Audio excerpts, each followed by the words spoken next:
my sme z Banskej Bystrice pod číslom 16, voláme sa Hosovci. A prišli sme si hlavne zašportovať a dúfame, že sa umiestnime do prvej päťky. Veľmi sa tešíme, lebo chceme skotestovať naše fyzické schopnosti. Volám sa Mário a prišli sme zo Zvolena. Čo očakávate od toho dnešného preteku? Dojsť do cieľa v prvom rade. Čo si myslíte, že bude pre vás z tých troch disciplín asi najnáročnejšie? Poraziť priateľku, ktorá ide v druhom týme. Prišla som za vami na základe toho, že váš priateľ sa teda rozhodol, že vás dnes porazí. Čo vy na to? No ja na to asi toľko, že bohužiaľ. Asi ho veľmi nepoteším. Momentálne sa nachádzame v lodenici v Nemeckej, ktorú tí, ktorí tu už boli na minulom ročníku, určite poznáte. Tí, ktorí ste tu prvýkrát, veľmi radi vás tu vítame. Títo páni v modrom, ktorí tu stoja vedľa mňa, to je organizačný výbor a ľudia, ktorí sa vlastne hlavne podujali o to, že tieto preteky tu môžu byť. Pán Peťo Dzúrik, ktorý má na starosti trate tohto podujatia.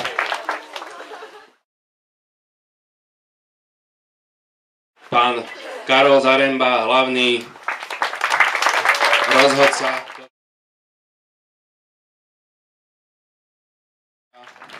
Gogo, človek, ktorého určite poznáte všetci, ktorí vodáčite tu na Hrone.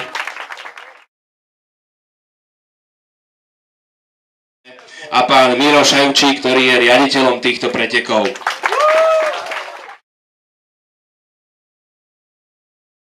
A pán Jožo Kazimír, ktorý je na hrbe a odkazuje vám, že je tam krásne počasie, takže sa nemáte báť tohto, čo je teraz nad nami. Keď vybehnete kúsok vyššie, tam sa vám bude páčiť viac.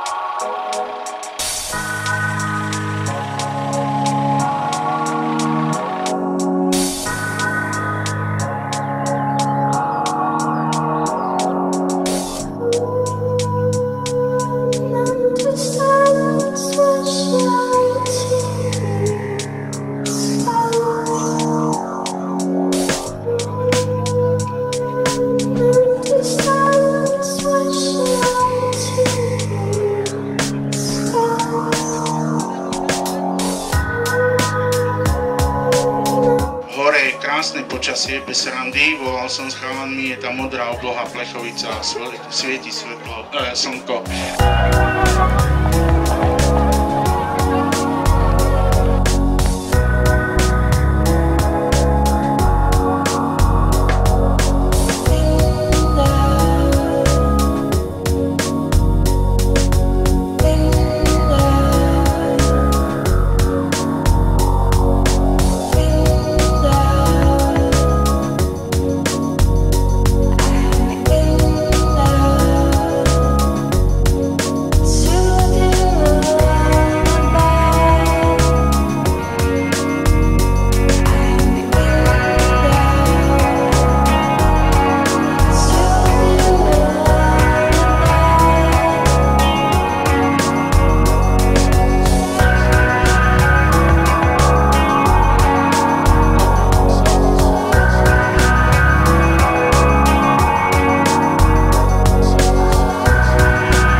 Máte sa na čo tešiť. Dúfam, že také búrky ako včera už nebudú. Ak tak väčšie, aby bola väčšia sranda.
Víťazmi oboch kategórií sa napokon stali družstvá z Banskej Bystrice. V turistickej kategórii to boli Tomáš Bílik a Štefan Godžák, vo výkonnostnej kategórii Milan Styk a Peter Volnár.